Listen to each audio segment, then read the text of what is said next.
Hey, what's going on, guys? Welcome back to AriesEDC. We are in the shop working on the 3 ADC every 2 Thorns. They already have sheaths, and there's not much left to do.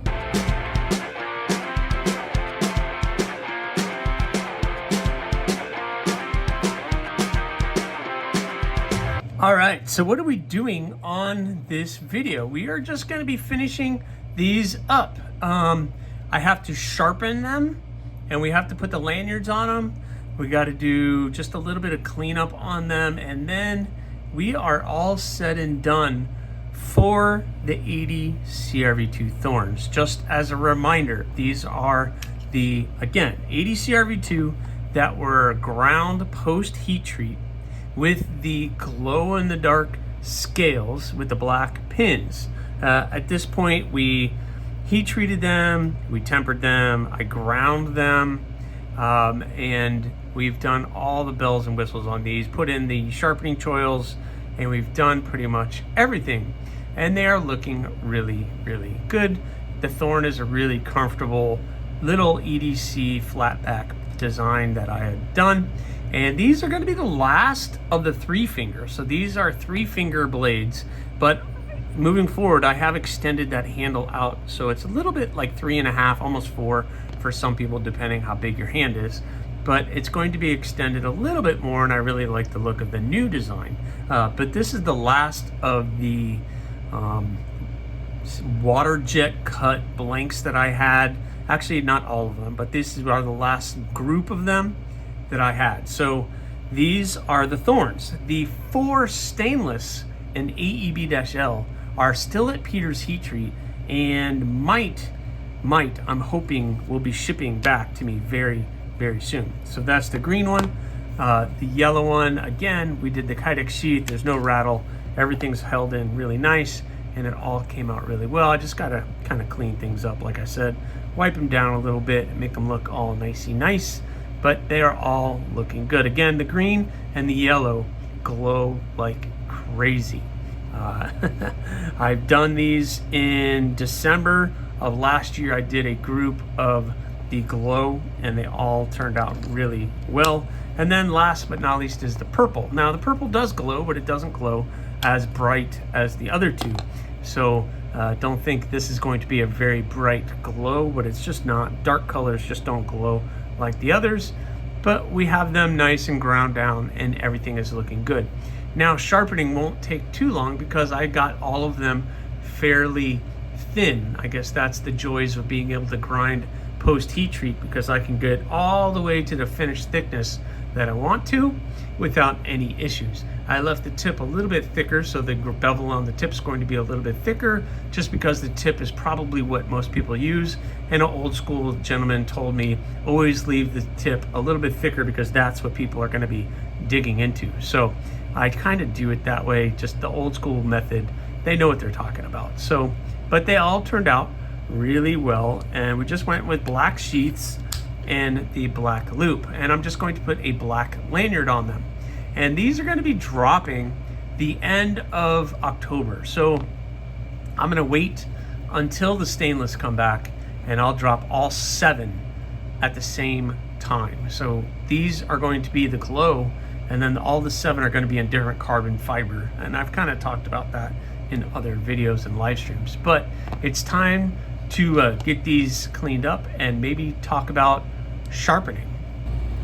All right, guys, so let's talk sharpening real quick. I'm going to break down kind of what I do based on the need of each and every blade that I use. Number one, my main sharpening system is the TS Prof Cadet. There you go.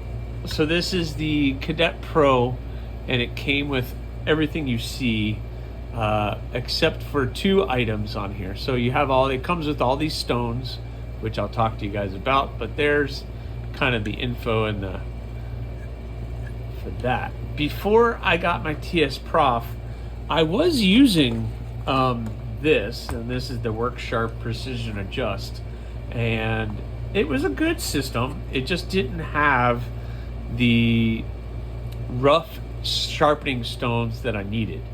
and I would sit there forever sharpening, and it was just kind of a pain, and I needed something a little bit better, so I decided to spend the money and get a quality sharpening system. And you won't be sorry with this system. It's an amazing system, and I have used the heck out of it. There are some things that I have done to this system to make it work for me.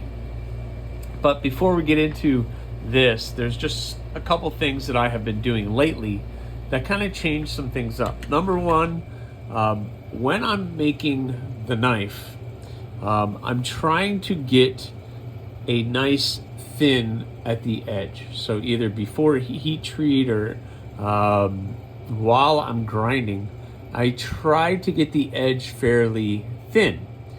Sometimes it works out, like in this case where I get it nice and thin, and I could just take it right to the TS Prof and we could start sharpening that here. Like I said, I make the tip a little bit thicker, but I think we're gonna be okay. It's just gonna take a little longer to get that to where I need it to be at the tip. What I have been doing is I take this to my grinder with a worn out 220 grit belt, and I just start the bevel. I do it at a pretty severe angle, like 30 to 20, and I just try to get that sharpened edge, and I'm just removing material so that I'm setting up so I can really refine the edge on my TS Prof. So I have that, but these are all fairly thin, so I'm not going to do that. I'm going to skip that step, and where I'm going to take it straight to the TS Prof. I might do the tips on these because the tips are a little thick. I might just take the tips on these and just kind of whoop on the tip real quick just to get them started, but I don't want there to be a severe angle on these either. So that kind of tells you that, but let's talk now about the machine. So the TS Prof is set up. Now, I will tell you right up, these metal aluminum pieces right here, these are add-ons that I added on. If you don't have these black, you have to kind of envision this because I don't really want to take this all apart. But these black clamps, the parts that the blade actually clamps in on, would actually be bolted straight to this black part. So this eliminate this, so it would be just this bolted straight into back here.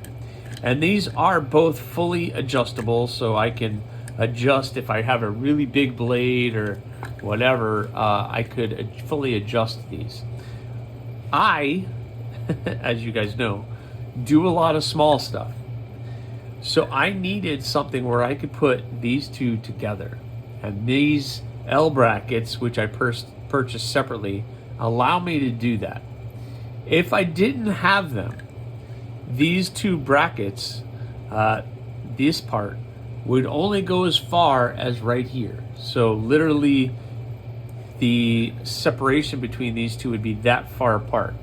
Where something like the Thorn or a pedal or a balloon, it's going to be very difficult to try to clamp that down being so far apart. But now that I can get them so close together, that gives me plenty of space to clamp that down in that clamp to be able to get the sharpened edge that I need to. So I was able to purchase these, and it's all on TS Prof's website.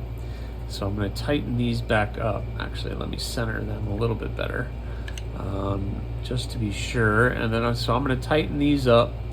They're just fairly easy. You have the knob right here. I also have taken some of this tape. Either I use the blue tape or I'll use this thermo tape that helps protect the blade, and I just put it on the clamp. And the clamp, that's the part that touches the actual steel, and I don't want that to mark up the blade, so that's why the tape is there. So I'll probably, before I start sharpening these, I'm going to rip all this off and redo these clamps. So these are fully adjustable. It comes with that little Allen wrench, and you can open up the clamp a little bit to slide the blade in, and then you clamp it down how you wish. So that is awesome. Then you have the bar, and the bar is where we put our stones. The stones that come with it have these 45-degree angles on each end, and it clamps in securely.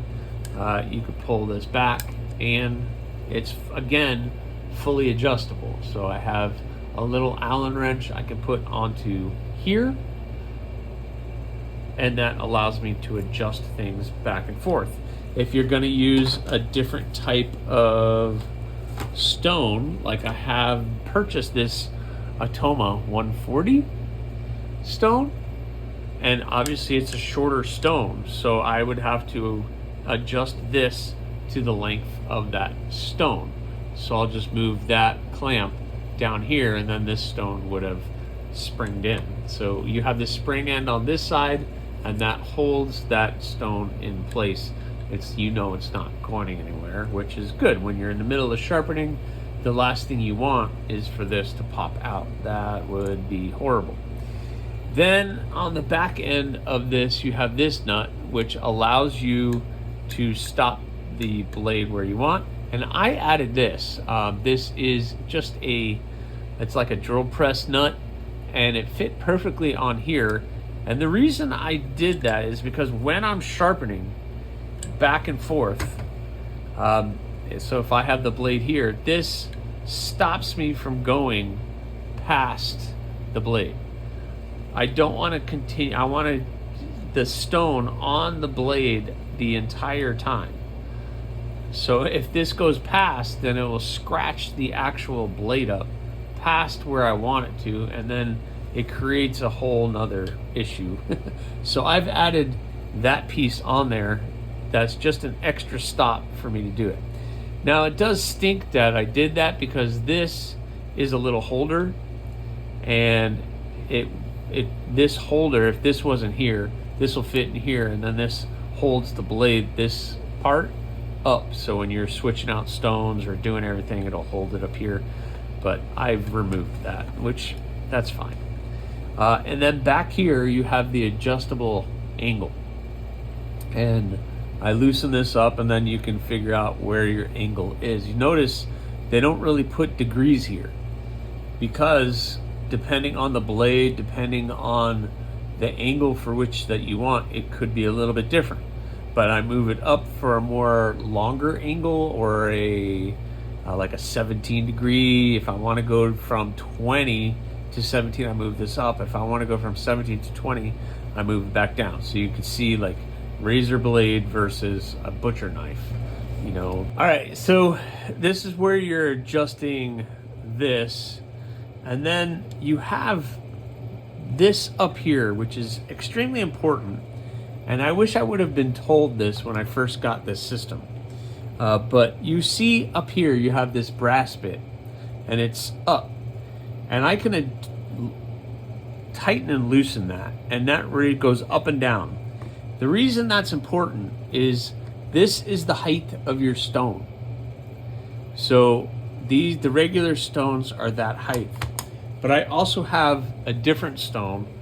I have this stone, which I usually do. It's a little bit more of a rougher stone, and you can see it does not fit in there. So what I would have to do is loosen this up. We raise that up, and that now is the height of the stone. So when I am, I'll do this on the other side. So when I am now sharpening, I know I'm at the right angle based on this size of a stone. And that matters, because that's a couple degrees off or on versus what you're going to be sharpening at. So when I use this stone, I want to be at that angle. And then when I switch back to using these stones, then I have to loosen this up, drop this back down, and now I don't have to adjust the angle, because I'm already locked in at the angle, and now I have the right stone. So that was a unique feature that I wish somebody had told me when I first got it. On this side, really the only thing left is this. So this is how you lock it into place, and it makes it very easy to take this, spin the blade, and then you lock it back into place and it's not going anywhere. This is really, really helpful. You don't have to get the blade out. You don't have to do anything crazy. It's just back and forth as fast as you want. And it's an amazing way to lock everything into place. You don't have to worry about your angles getting messed up. And this is just meant to last. Everything is built well out of metal or aluminum, and it's not going anywhere. It's gonna last you forever.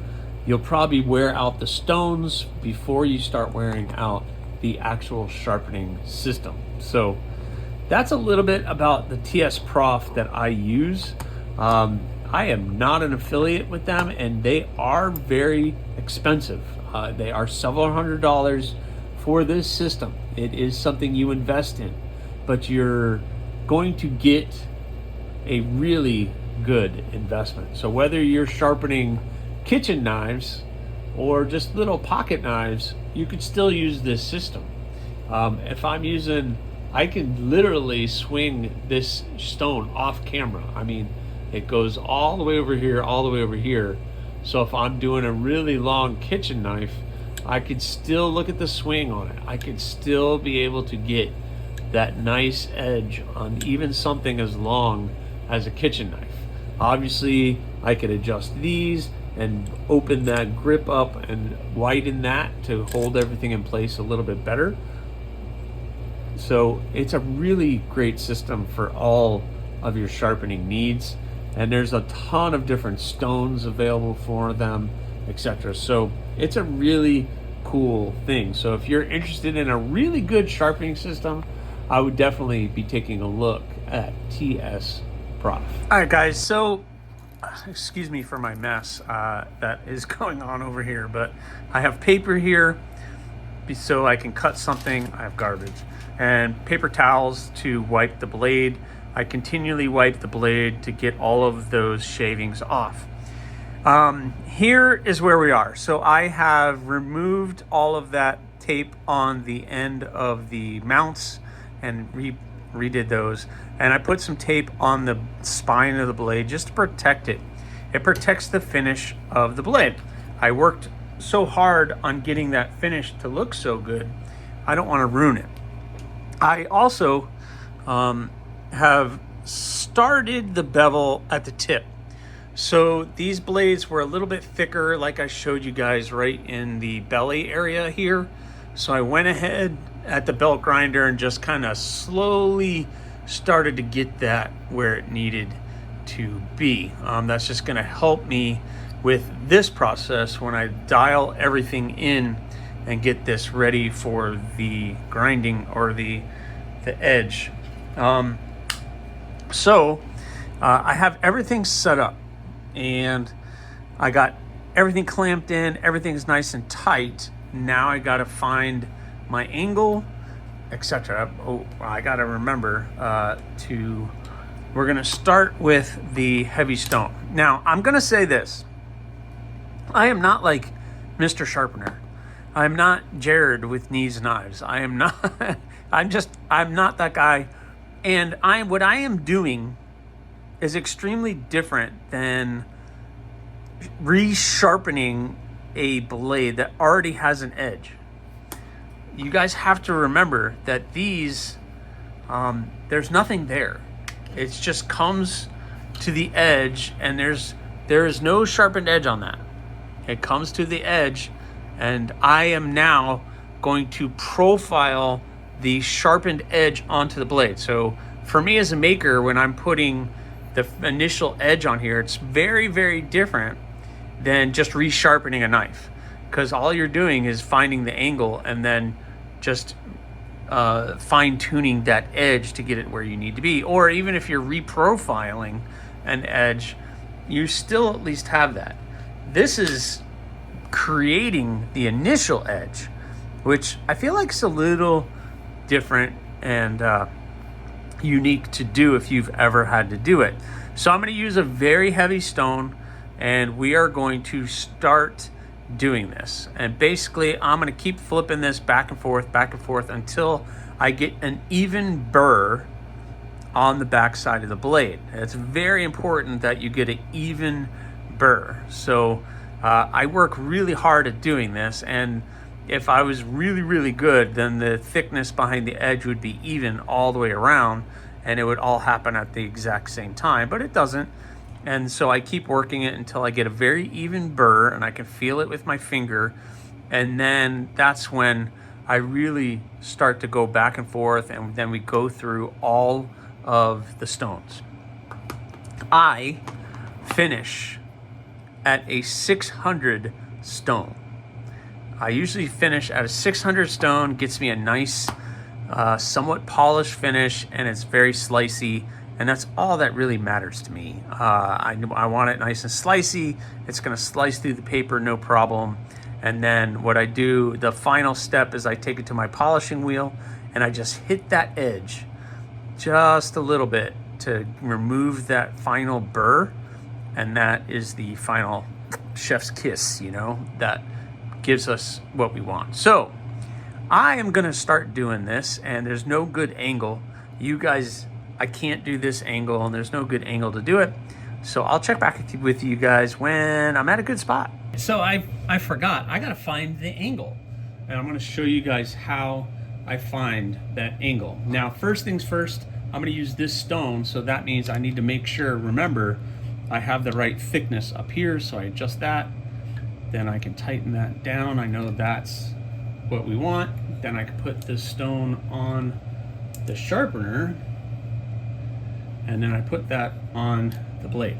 So, because we're gonna find that angle there. So, first things, let's see if I can get you guys better situated. All right, so first things first, I have my angle finder. And turn that on.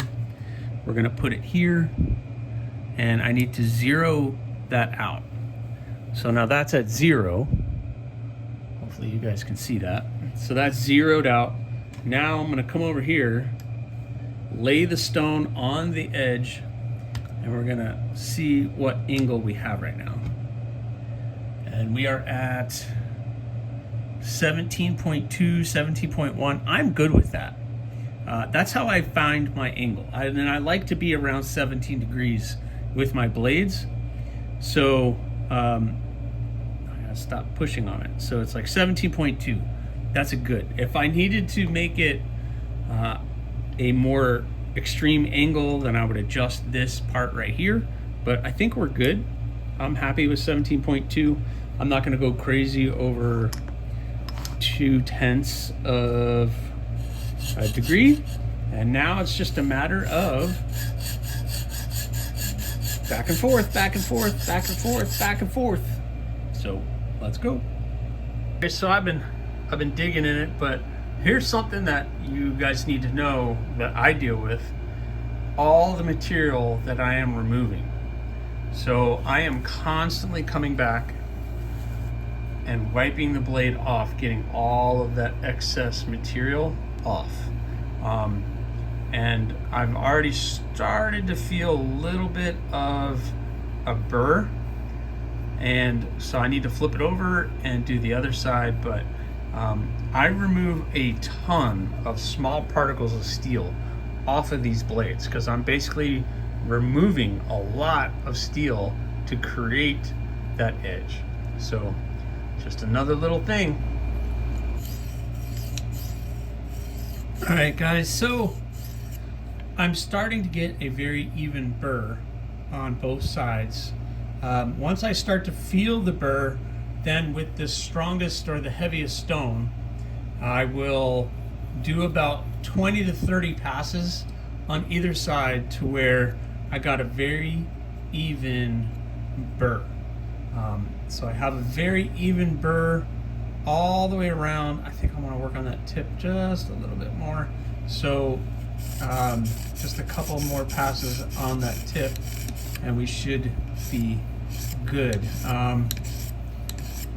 Again, just creating that sharpening bevel. So now we have a nice burr going all the way across. Yeah, that's better. And we are good to go. So now that I have an even burr, I can start going through the stones. So I'm going to take this one off, and let me back up a little bit. There we go. So I'm going to take this one off. We're done with that one. Then I'm going to go to the next strongest stone, which is one that, where did it go? Oh, there it is. We're going to go with 150. So we have the 150 stone, and this is where I'm going to start hitting a lot of things with this one. So I flip it back over to the beginning. I say the beginning. I always mark my maker's mark side as the beginning, and then I flip it back and forth. So we're going to start here, and what I do is I will start with about 30 passes with this stone. If I get a nice even burr, still checking the even burr, then I will start slowly going down. So I'll start with 30, then I'll go to 25, then I'll do 20, then I'll do 15, then I'll do 10. Then when I'm done with 10, then I'll go down to the next stone, which is 220. And with 220, I'll start at about 25. And I'll go to 20, 15, 10, 5. Then I'll go to 400. 400, I start with 20. Then I go to 15, then I get to 10. When I get to 10 on the 400 stone, instead of going back and forth, I only go one direction. I start here at the sharpening choil, and I go up to the tip, and I start doing that 10 passes, and then I go back to the other one, and then the final stone is 600, and usually I start with about 15 passes all in one direction, and it's just how I do it. It's right, wrong, I don't care. It's just how I do it, and that's how I have found I get really good results. So I'm going to do that with this one, and hopefully when I come back to you, they will all be sharpened. All right, guys, we did it. We finished them. The 380 CRV2 Thorns are done with the glow. I was able to get them nice and sharp and looking pretty good. Let me wipe that blade down just a little bit. So just really, it's just kind of final bits and bobs with cleaning them. So let's see how we did. I finished them up on the TS Prof, and then I take them, like I said, to my polishing wheel, and I just give 2 passes on the polishing wheel on either side, and now we're nice and we are sharp. So all of them cut like that, and they all turned out pretty awesome. We did the paracord. I just did black paracord on all of them. So now it's excellent. You get 3 fingers on the handle, 1 finger on that lanyard, and you're ready to go. And it ends up being a nice, tight, small package that you can carry and pretty much forget about that you're carrying it. I like to carry everything scout carry on the front, so everything is right there where you need it, and it doesn't get in the way or impede you when you're walking around. So here's all the specs on all of them. You have the 5.5 overall, 2 3/4, and these are all going to be about $175 on the Etsy store. But I got to get the other 4 back from Peter's. But guess what? They are on their way back now, and I think the day that this video comes out to you guys, I will be getting the stainless back, and we're going to get to work on those. But this one, I am happy to say, is over. So these are going to get put on the shelf and protected, and I look forward to getting the stainless back and finishing those up, and all 7 will be out to you guys and be available. So thank you guys so much for watching. I hope this video, I know, was a little long-winded, and but that sharpening thing was something that I thought you guys would like. It's been asked that I break down a lot of the things that I do, and I figured using the TS Prof and my method of sharpening works. So hopefully you guys enjoyed that one. So thank you guys again so much. Please remember, subscribe, like, leave a comment, or not. That choice is always yours.